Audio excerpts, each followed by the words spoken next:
Hello friends, myself Vinay Mishra, working as a faculty in the Department of Mechanical Engineering in the college associated with AKTU.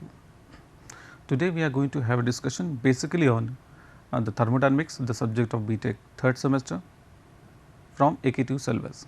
In my previous lecture, I have discussed about various laws of thermodynamics, concept of entropy, enthalpy, first law of thermodynamics, about Rankine cycle, about availability and some concepts of refrigeration. Today I am continuing my lecture on refrigeration processes.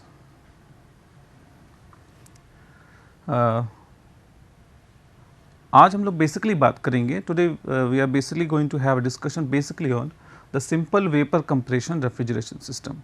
See, this is the basic vapor compression refrigeration system. This is the basic refrigeration system which is used in most of the refrigerating components. जितना भी आजकल refrigeration हो रहा है refrigerating components में, air conditioning में, fridge में, refrigerator में, वो मैक्सिमम सबसे ज़्यादा जो साइकिल हम लोग यूज़ करते हैं वो basically simple vapour compression refrigeration cycle हम लोग यूज़ करते हैं. अगर प्रिंसिपल की बात करें, if you talk about the principle of simple vapour compression refrigeration system, then the process of cooling achieve by the liquid vaporization in which it absorb the heat from the space surrounding it which is known as latent heat. Basically ये जो work करता है vapour compression, ये हमारा basically latent heat पे work करेगा. और latent heat का मतलब क्या होता है, इसके बारे में पहले भी डिस्कशन हम लोगों ने किया है. Latent heat is basically the amount of heat required to change the phase at constant temperature. Now when we are talking about the vaporization, basically simple vapour compression में इसको शॉर्ट फॉर्म में हम लोग सिंपल VCR भी कहते हैं. अगर simple VCR में हम लोग कहें कि क्या बेसिक प्रिंसिपल है, तो बेसिक जो प्रिंसिपल है ये पूरा वेपराइजेशन पे डिपेंड करता है. वेपराइजेशन क्या है? Vaporization is the process in which the change of phase take place from liquid to vapor. Now what is latent heat? Latent heat is basically the amount of heat required to change the phase at constant temperature. Suppose a water is given to you or the refrigerant is given to you whose boiling point is say 5 degree centigrade. This is liquid. Now vaporization process, what is vaporization process? When it get converted into vapor form at the same temperature, 5 degree centigrade temperature. Now what will happen? The certain amount of heat is required. This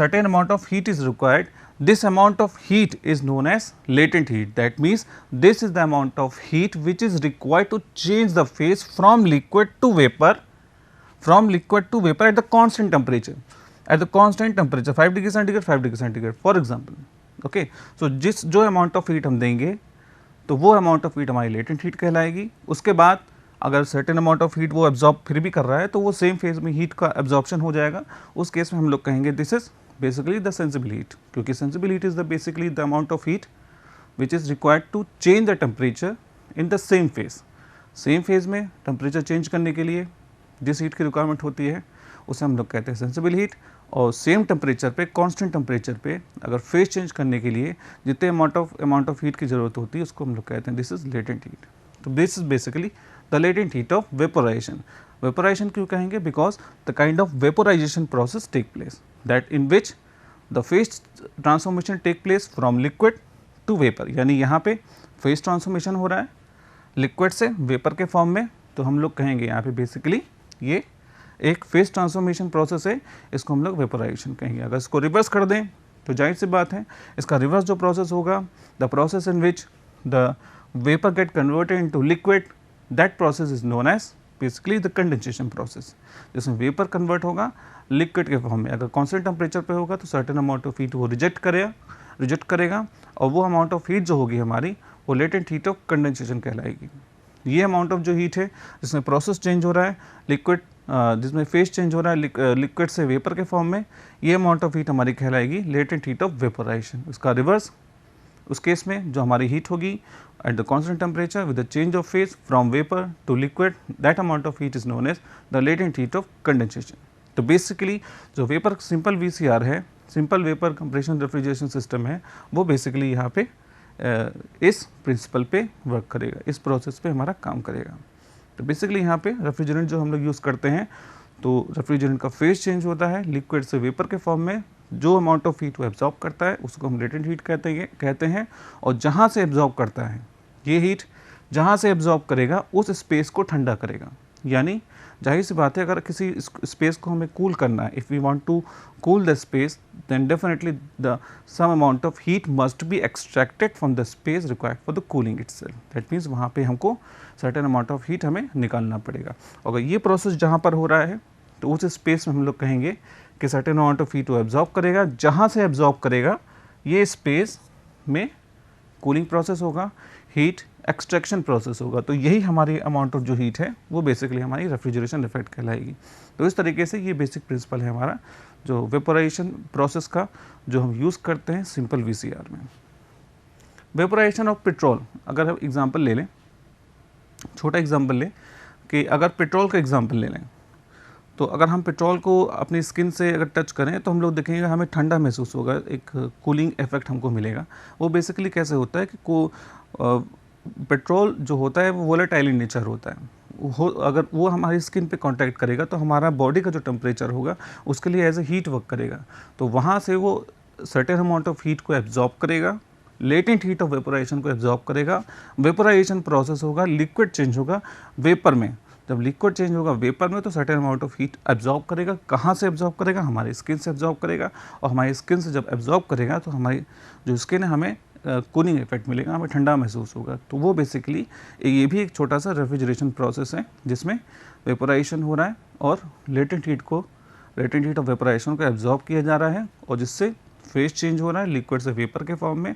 और ये process जो हो रहा है हमारा basically cooling process के लिए एक बेसिक प्रोसेस हम लोग कह सकते हैं। सेम प्रोसेस स्प्रिट के केस में होगा, वो भी वोलेटाइल इन नेचर है, उसको भी अगर हम लोग स्किन से टच कराएंगे सर्टेन अमाउंट ऑफ हीट वो एब्जॉर्ब करेगा, फिर वहाँ पे हमें कूलिंग इफेक्ट मिलेगा हमें। अगर हम लोग थोड़ा सा और डीपली इसके प्रिंसिपल की बात करें तो हम लोग देखते हैं कि वाटर हमारे पास अगर अवेलेबल है जिसका बॉइलिंग पॉइंट 1 बार के लिए 100 डिग्री सेंटीग्रेड है, ये स्टैंडर्ड वैल्यू है। हमें पता है कि 1.01 बार के लिए एटमॉस्फेरिक प्रेशर के लिए जो वाटर का जो बॉइलिंग पॉइंट है वो 100 डिग्री सेंटीग्रेड होता है। अगर बाहर का टेम्परेचर हमारा 25 डिग्री सेंटीग्रेड है, 25 डिग्री सेंटीग्रेड है, हमें 5 डिग्री सेंटीग्रेड बनाना है, जाहिर सी बात है हमें सर्टेन अमाउंट ऑफ हीट को एब्जॉर्ब करना पड़ेगा। लेकिन सपोज अगर ये वाटर है हमारे पास जिसका बॉइलिंग पॉइंट 25 डिग्री सेंटीग्रेड से काफ़ी ज़्यादा है, 100 डिग्री सेंटीग्रेड है। अब इस केस में क्या होगा कि इस वाटर को वेपोराइजेशन करने के लिए, वेपर में बदलने के लिए हमें certain amount of additional heat की रिक्वायरमेंट होगी। The certain amount of additional heat is required to convert into vapour form. That means the certain amount heat is required for this water for a vaporization process। यानी यहाँ पर सबसे पहले मान लीजिए इसका टेम्परेचर 25 डिग्री सेंटीग्रेड है, तो उस केस में 25 डिग्री सेंटीग्रेड पे अगर सर्टेन अमाउंट ऑफ हीट हम देंगे तो पहले तो वो 100 डिग्री सेंटीग्रेड वाटर तक जाएगा, यानी उसका टेम्परेचर राइज करेगा 60, 70, 75 इस तरीके से करके 100 तक पहुँच जाएगा। जैसे ही 100 तक पहुँच जाएगा सैचुरेशन लिमिट आ जाएगी। उस केस में हम लोग कहेंगे कि उसके बाद अगर हम लोग हीट दिया जाए तो वहाँ पर ये फेज ट्रांसफॉर्मेशन होगा। फिर 25 डिग्री सेंटीग्रेड से 100 डिग्री सेंटीग्रेड तक सेम फेज में जो अमाउंट ऑफ हीट हम लोगों ने दिया that amount of heat is known as sensible heat. और उसके बाद जो अमाउंट ऑफ हीट देंगे जिसमें अब कांस्टेंट टेम्परेचर पे 100 डिग्री सेंटीग्रेड पे वो फेज चेंज करेगा, यानी वाटर चेंज होगा वेपर में। जो वाटर चेंज होगा वेपर में तो ये प्रोसेस कहलाएगा वेपोराइजेशन, जैसे हम लोगों ने पहले बताया। तो जब वाटर चेंज होगा वेपर में that process is known as vaporization and this will occur at the constant temperature that is known as boiling point और 100 degree centigrade. Now 100 degree centigrade liquid water get converted into 100 degree centigrade vapour और steam we can से।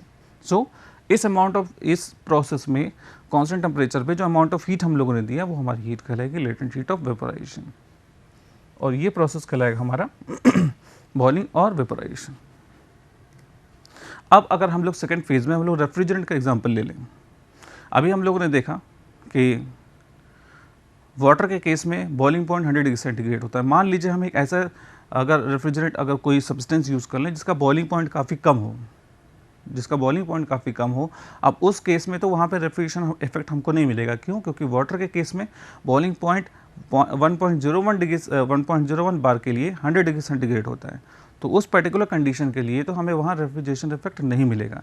लेकिन अगर हमें उसी condition में अगर एक ऐसे सब्सटेंस का हम लोग यूज़ कर लें जिसका बॉइलिंग पॉइंट काफ़ी कम हो, तो अदर देन वाटर, तो वो सब्सटेंस को हम लोग कहेंगे, या अगर हम लोग कह दें कि ये रेफ्रिजरेंट हम लोग यूज़ कर लें उस वाटर को रिप्लेस करके, जिसका बॉइलिंग पॉइंट काफ़ी कम होगा, से 10 डिग्री सेंटीग्रेड। अब क्या होगा, बाहर का जो टेम्परेचर है 25 डिग्री सेंटीग्रेड है। अब 25 डिग्री सेंटीग्रेड से 10 डिग्री सेंटीग्रेड बॉइलिंग पॉइंट है इसका, जाहिर सी बात है अब हमें एडिशनल हीट की रिक्वायरमेंट नहीं होगी। क्यों? क्योंकि पहले ही बाहर का टेम्परेचर 25 डिग्री सेंटीग्रेड इसके लिए अवेलेबल है। अगर इसका टेम्परेचर 25 से ऊपर होता तब तो एडिशनल हीट हमको देनी पड़ती इसको वेपर में चेंज करने के लिए, लेकिन यहाँ पर बाहर का टेम्परेचर जो है वो ऑलरेडी इससे ज़्यादा है। अब हमें क्या करना पड़ेगा, सर्टेन अमाउंट ऑफ हीट की रिक्वायरमेंट इस समय इस कंडीशन में नहीं होगी जिससे इसका फेज ट्रांसफॉर्मेशन हो। अब क्या होगा, ये अमाउंट ऑफ जो हीट है ये खुद इसके लिए, ये जो टेम्परेचर है आपका, ये खुद इसके लिए हीट का काम करेगा। अब क्या करेगा, तो ये सर्टेन अमाउंट ऑफ हीट को एब्जॉर्ब कर लेगा अपने आप स्पॉन्टेनियसली। जब सर्टेन अमाउंट ऑफ हीट को एब्जॉर्ब करेगा सब्जेक्ट टू द कंडीशन इसका प्रेशर, सर्टेन प्रेशर और सर्टेन बॉइलिंग पॉइंट के लिए। अब ये सर्टेन अमाउंट ऑफ हीट को एब्जॉर्ब करेगा, खुद चेंज हो जाएगा 10 डिग्री सेंटीग्रेड वेपर रेफ्रिजरेंट में। वहाँ पे चेंज हो रहा था 100 डिग्री सेंटीग्रेड पे, यहाँ पर चेंज होगा 10 degree centigrade liquid refrigerant, change होगा 10 डिग्री सेंटीग्रेड वेपर रेफ्रिजरेंट में। This process is known as boiling और वेपोराइजेशन।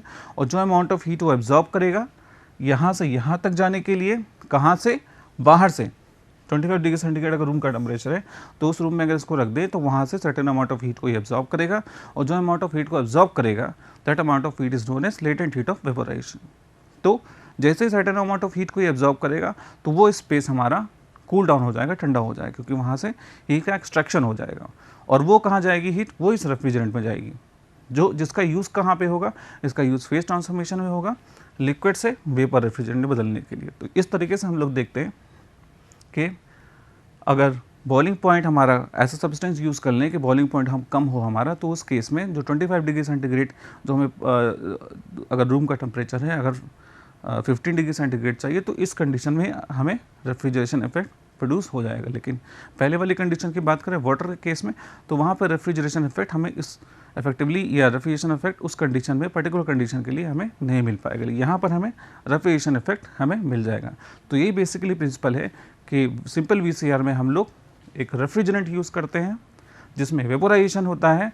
वो वेपोराइजेशन होने में अमाउंट ऑफ हीट को एब्जॉर्ब करेगा, जहाँ से एब्जॉर्ब करेगा उस स्पेस को ठंडा कर देगा, खुद उसका हीट कंटेंट बढ़ जाएगा, या हम लोग कहें खुद उसका जो हीट कंटेंट है बढ़ने की वजह से खुद वेपोराइज हो जाएगा। और फिर से इस वेपर को अलग अलग कंपोनेंट्स के थ्रू हम लोग फिर से उसको प्रेशर बढ़ाएंगे, टेम्परेचर बढ़ाएंगे, कंप्रेसर का यूज़ करेंगे, कंडेंसर का यूज़ करेंगे, तो वेरियस कंपोनेंट्स का यूज़ करके उसको फिर से रिसाइकिल कर देते हैं यहाँ तक आने के लिए। तो ये हमारा जो साइकिल बेसिकली जो वेरियस कंपोनेंट्स उसके बाद हम लोग यूज़ करते हैं, तो उस कंडीशन हम लोग ये कह देते हैं कि ये प्रोसेस हमारा simple vapour compression refrigeration cycle है, जिसको हम लोग डिटेल में आगे हम लोग पढ़ेंगे। तो इस तरीके से हम लोगों ने देखा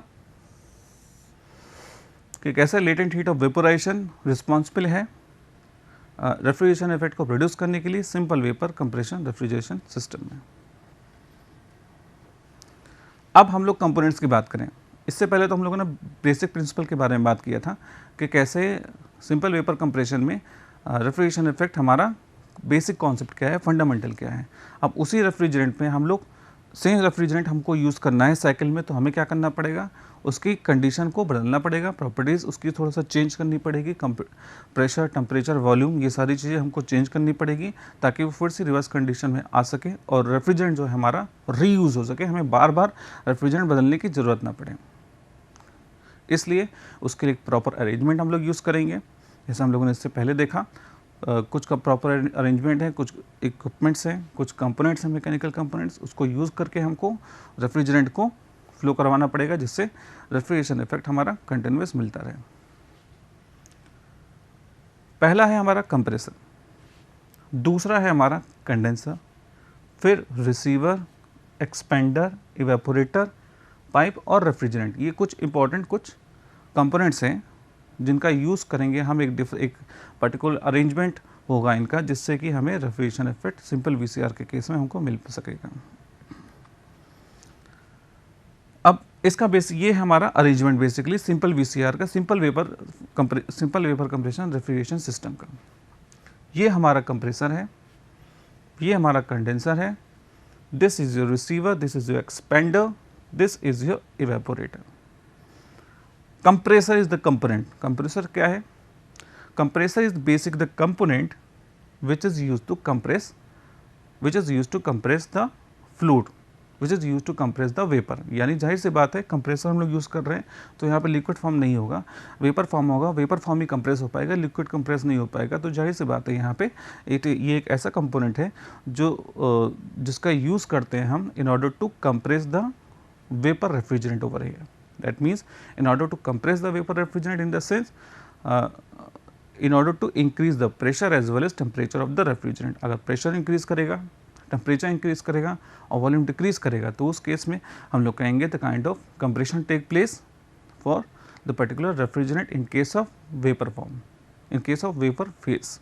तो यहाँ पर बेसिकली एक कंपोनेंट जो यूज़ कर रहे हैं वो कंप्रेसर यूज़ कर रहे हैं और इसको मैकेनिकल कंपोनेंट कह रहे हैं हम लोग। और जाहिर सी बात है हमें अब certain amount of work done अगर हमें करना पड़ेगा, अगर हमें कंप्रेशन करना पड़ेगा, then we need to have a certain amount of work done, we need to do certain amount of work done on the system itself. Now certain amount of work done means we need to give certain amount of work input to the compressor itself. Compressor को चलाने के लिए हमें work हमको देना पड़ेगा, electricity देनी पड़ेगी या कुछ और मीन्स हमको देना पड़ेगा जिसकी वजह से ये कंप्रेसर का रोटेशन हमको मिलता रहे। रोटेशन हमको मिलेगा तो जाहिर सी बात है इनपुट पे आउटपुट पे रेफ्रिजरेंट का प्रेशर हमें इस पॉइंट पे ज़्यादा मिलेगा, टेम्परेचर ज़्यादा मिलेगा और हमें कंप्रेशन रेफ्रिजरेंट का यहाँ पे वेपर के फॉर्म में होगा। तो इस तरीके से देखते हैं ये बेसिकली कंप्रेसर है। यहाँ पर हम लोग देखते हैं कि यहाँ पे इनपुट इस पॉइंट पे दिखाया गया है और आउटपुट इस पॉइंट पे दिखाया गया है। जाहिर सी बात है एक इंजीनियरिंग में हर एक चीज़ का एक प्रोसीजर होता है, उसको स्टैंडर्ड प्रोसीजर होता है, उसको हम लोग फॉलो करते हैं। अब इसको इस पॉइंट को यहाँ पर टच करके इस पॉइंट को यहाँ पर टच नहीं कर सकते। क्यों? ये बेसिकली वॉल्यूम को रिप्रेजेंट करता है। यहाँ पे इनपुट पे वॉल्यूम ज़्यादा है, आउटपुट पे वॉल्यूम हमारा कम है। That means the kind of compression take place, volume कम होगा तो प्रेशर ज़्यादा होगा, दैट मीन्स टेम्परेचर ज़्यादा होगा आउटपुट पे। तो इस केस में हम लोग कहेंगे कि इसका रिप्रेजेंट इस तरीके से हम लोग इन जनरल करेंगे। इसका कनेक्शन कंडेंसर से होगा। कंडेंसर में कंडेंसर कॉयल है, इसमें रेफ्रिजरेंट फ्लो कर रहा है। ये बेसिकली पाइप्स, छोटे छोटे पाइप्स हैं जिसमें रेफ्रिजरेंट हमारा फ्लो कर रहा है। रेफ्रिजरेंट जब यहाँ पर जाएगा तो कंप्रेस होगा और इसका कनेक्शन हम लोग कंडेंसर से करते हैं। कंडेंसर क्या करता है? कंडेंसर का बेसिक फंक्शन क्या है? Condenser is a device basically in which the condensation will take place. एक सिंपल एक डिवाइस है जहाँ पर कंडेंसेशन होगा and the condensation is the process in which the vapor refrigerant get transformed into liquid refrigerant। यानी एक ऐसा components है, ऐसा कंपोनेंट है जहाँ पे वेपर रेफ्रिजरेंट हमारा चेंज होगा लिक्विड रेफ्रिजरेंट में। So this process of phase transformation is known as condensation process. और जाहिर सी बात है हम जब वेपोराइजेशन करते तो अमाउंट ऑफ हीट हमको मिलता था और यहाँ पर ये वेपोराइजेशन का रिवर्स है। वेपोराइजेशन प्रोसेस में फेज ट्रांसफॉर्मेशन होता था लिक्विड से वेपर और यहाँ पर फेज ट्रांसफॉर्मेशन होगा वेपर से लिक्विड के फॉर्म में। वहाँ हम लोग सर्टेन अमाउंट ऑफ हीट देते थे तो जाहिर सी बात है यहाँ पे सर्टेन अमाउंट ऑफ हीट हमको मिलेगी, यानी certain amount of heat must be rejected to the surrounding. तो यहाँ पर हम लोग हीट रिजेक्ट होगी बेसिकली। और ये प्रोसेस कंडेंसेशन प्रोसेस जो है वो हमारा कांस्टेंट टेम्परेचर कांस्टेंट प्रेशर पे लोग जनरली यूज़ करेंगे। तो this is the mechanical component where the condensation process will take place. This is simply receiver. Receiver in the sense कि ये इसको किसी तरह का प्रोसेस नहीं है, यहाँ पे कोई प्रॉपर्टीज चेंज नहीं होती रेफ्रिजरेंट की, यहाँ उसको सिर्फ रिसीव कर लिया जाता है जब वो लिक्विड फॉर्म में आ जाता है। Expander, the expansion will take place. Expander को एक थ्रॉटलिंग डिवाइस भी हम लोग कह सकते हैं यहाँ पे, क्योंकि यहाँ पे थ्रॉटलिंग प्रोसेस होता है, कांस्टेंट एंथैल्पी प्रोसेस होता है। यहाँ पर बेसिकली होगा क्या, प्रेशर का रिडक्शन होगा, प्रेशर हमारा डिक्रीज करेगा, किसका? रेफ्रिजरेंट का। प्रेशर का डिक्रीज करने की वजह से टेम्परेचर भी हमारा डिक्रीज करता है। और यहाँ पर जो एक्सपेंडर भी यूज़ कर रहे हैं हम लोग उसकी जगह थ्रॉटलिंग डिवाइस भी यूज़ कर सकते हैं, इसको थ्रॉटलिंग डिवाइस भी कह सकते हैं। तो ये एक तरीके से एक ऐसा कंपोनेंट है जहाँ पे प्रेशर का रिडक्शन होता है, टेम्परेचर हमारा कम होता है, एंथैल्पी हमारी कांस्टेंट होती है और ये प्रोसेस हमारा फुलफिल होता है change in pressure, change in temperature की वजह से। उसके बाद इसका कनेक्शन इवेपोरेटर से होगा। इवेपोरेटर के बारे में अगर हम लोग बात करें तो बेसिकली इवेपोरेटर में भी कॉइल्स होती हैं, एक पॉइंट पर लिक्विड, एक पॉइंट पे वेपर रेफ्रिजरेंट होता है हमारा। अगर इवेपोरेटर की बात करें तो बेसिकली यहाँ पे क्या होगा, vaporization will take place. Vaporization का मतलब कि phase transformation will take place from liquid to vapour refrigerant, यानी लिक्विड से वेपर रेफ्रिजरेंट के फॉर्म में हमारा फेज ट्रांसफॉर्मेशन इवेपोरेटर में होगा। और जब लिक्विड से वेपर रेफ्रिजरेंट के फॉर्म में जब फेज ट्रांसफॉर्मेशन होगा, कांस्टेंट टेम्परेचर पे अगर हम लोग बात करें, कांस्टेंट प्रेशर पे हम लोग बात करें, तो उस कंडीशन में जाहिर सी बात है एक वेपोरेशन प्रोसेस होगा जिसमें सर्टेन अमाउंट ऑफ हीट को एब्जॉर्ब किया जाएगा। जहाँ से एब्जॉर्ब किया जाएगा, सर्टेन अमाउंट ऑफ हीट को एब्जॉर्ब किया जाएगा, जहाँ से एब्जॉर्ब किया जाएगा उस स्पेस को ये ठंडा कर देगा। और एब्जॉर्ब जो हीट होगी, एब्जॉर्प्शन जो हीट का होगा, वो हीट एब्जॉर्ब होगी इस रेफ्रिजरेंट में, जिसमें उसका फेज ट्रांसफॉर्मेशन जिस हीट की वजह से होगा लिक्विड से वेपर के फॉर्म में। तो इस तरीके से हम लोग देखते हैं कि evaporator is the component where the vaporization will take place, and vaporization will take place only if the certain amount of heat is extracted from the space required for the cooling itself, यानी जहाँ पर cooling space की हमें requirement है उस condition में हम लोग यहाँ पे इवेपोरेटर लगाएंगे, जिसकी वजह से हमें जो इवेपोराइजेशन होगा, वेपोराइजेशन होगा और सर्टेन अमाउंट ऑफ हीट का एब्जॉर्प्शन होगा, तो उस कंडीशन हम लोग कहेंगे कि यहाँ पे हमें कूलिंग इफेक्ट मिलेगा। जाहिर सी बात है ये एक ऐसा स्पेस है जहाँ पर हमें कूलिंग इफेक्ट बेसिकली मिलता है, यानी अगर जिस स्पेस को कूल करना है तो बेसिकली उसको यहाँ पे नहीं रखेंगे, उसको हम लोग यहाँ पे रखेंगे जिससे हमें स्पेस को कूलिंग इफेक्ट हमको मिल सके। अगर एसी की बात करें तो जाहिर सी बात है एसी के जो कॉइल्स होते हैं वो बेसिकली इवेपोरेटर कॉइल्स होते हैं, जिनके ऊपर से एयर मूव करती है, उस एयर से वो हीट का एक्सट्रैक्शन होता है। हीट का एक्सट्रैक्शन होने की वजह से लिक्विड रेफ्रिजरेंट वेपर में बदलता है, लिक्विड रेफ्रिजरेंट वेपर में बदलता है, यहाँ से वेपर में बदलता है और यहाँ पे प्रोसेस वेपोराइजेशन का होता है, जिसकी वजह से जो अमाउंट ऑफ हीट जो एक्सट्रैक्ट करता है वो एयर हमारी ठंडी हो जाती है। अगर उसका टेम्परेचर ड्यू पॉइंट से कम है तो डिह्यूमिडिफिकेशन होता है, ये भी एक प्रोसेस है, इसके बारे में डिस्कशन हम लोगों ने पहले भी किया है। और यहाँ पर तो जो हमें एयर जो मिलती है वो बेसिकली कूल्ड एयर हमको मिलेगी। तो ये बेसिकली ये केस ऐसा हो गया कि एयर कंडीशन के फॉर्म में सेम कॉन्सेप्ट हमारा रेफ्रिजरेटर के केस में होता है। वहाँ पर भी हम लोग जहाँ पे कूलिंग रिक्वायरमेंट होती है तो वहाँ पे हमको हम लोग इवेपोरेटर को रेफरेंस लेके चलते हैं, इवेपोरेटर स्पेस को कंसिडर करके चलते हैं। इसका अरेंजमेंट कुछ इस तरीके से है, कंप्रेसर का आउटपुट कंडेंसर के इनपुट से, कंडेंसर का आउटपुट रिसीवर के इनपुट से, रिसीवर का आउटपुट एक्सपेंडर के इनपुट से, एक्सपेंडर का आउटपुट इवेपोरेटर के इनपुट से और इवेपोरेटर का आउटपुट कंप्रेसर के इनपुट से कनेक्टेड होता है। तो इस तरीके से हम लोग देखते हैं कि बेसिकली इसका arrangement simple vapour compression refrigeration cycle में इस तरीके से होता है। और हमारे पास जो कहाँ पे हम लोग हीट देते हैं, कहाँ पे हमें वर्क देते हैं, तो बेसिकली हम लोग कंप्रेसर पे वर्क देते हैं, इलेक्ट्रिसिटी देते हैं, वर्क डन करते हैं जिससे कंप्रेशन होता है। तो यहाँ पर हम लोग वर्क इन, यानी work is done on the system, the work is required to run this compression. Condenser के केस में हीट रिजेक्टेड होता है, यानी सर्टेन अमाउंट ऑफ हीट हमारी रिजेक्ट होगी। वो अमाउंट ऑफ हीट हमें अगर हम लोग मान के चलें क्यू आउट कर लें तो वो बेसिकली क्यू आउट हमारी हीट होगी। रिसीवर के केस में किसी भी तरीके का रेफ्रिजरेंट में कोई चेंज नहीं होता है, उसको सिर्फ रिसीव कर लिया जाता है, इसलिए यहाँ पे देखते हैं हम लोग 3 से 3 में किसी तरीके का चेंज नहीं हो रही प्रॉपर्टीज़ में। 3 से 4 के बीच में बात करें तो यहाँ पे बेसिकली प्रेशर कम होता है हमारा, एंथैल्पी हमारी कांस्टेंट होती है और एक्सपेंशन होता है। तो ये बेसिकली एक्सपेंडर इसको हम लोग कहते हैं।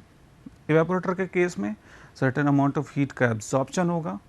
एब्जॉर्प्शन होने का मतलब ये है कि रेफ्रिजरेशन इफेक्ट हमारा यहीं पर मिलेगा, यानी कूलिंग इफेक्ट हमारा यहीं पे मिलेगा। और वो कूलिंग इफेक्ट हमारा किसके बराबर होगा, the amount of heat extracted from the space required for the cooling itself, यानी जो अमाउंट ऑफ हीट एब्जॉर्ब होगी रेफ्रिजरेंट में, उस अमाउंट ऑफ हीट को हम लोग रेफ्रिजरेशन इफेक्ट कहेंगे। और उसी अमाउंट ऑफ हीट को हम लोग कूलिंग इफेक्ट कहेंगे और क्यू इन भी हमारी वही हीट होगी। तो इस तरीके से हम लोग देखते हैं बेसिकली तो हीट का एब्जॉर्प्शन होता है जहाँ पर वहाँ पर कूलिंग इफेक्ट मिलता है। कहीं कहीं पे ये थोड़ा सा कन्फ्यूजन वाली बात है, लेकिन हम लोग को ये देख के समझना है कि हीट का एब्जॉर्प्शन कहाँ पर होता है और हमें कूलिंग कहाँ पर मिलती है। इसका TS-PV अभी हम डायग्राम इसको आगे के लेक्चर में समझेंगे, तो वहाँ पर हम लोग देखेंगे किस तरीके से प्रेशर टेम्परेचर इसका चेंज हो रहा है। तो बेसिकली अगर कहा जाए तो हीट का एब्जॉर्प्शन जो होता है वो रेफ्रिजरेंट के केस में होता है, और जहाँ से एब्जॉर्प्शन होता है वो स्पेस कूल होता है।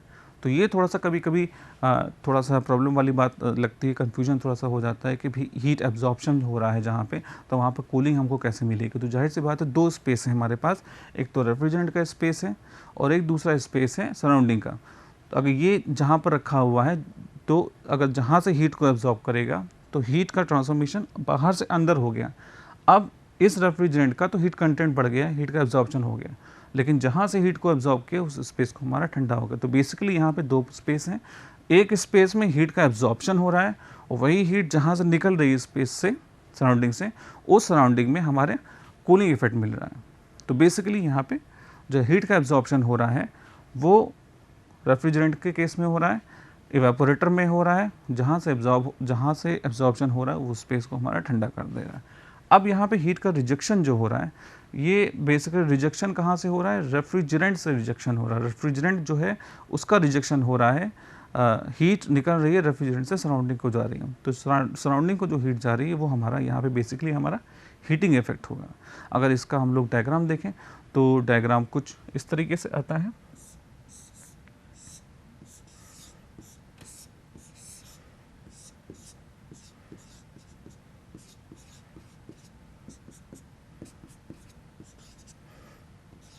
ये हमारा वर्क डन है रेफ्रिजरेटर के लिए।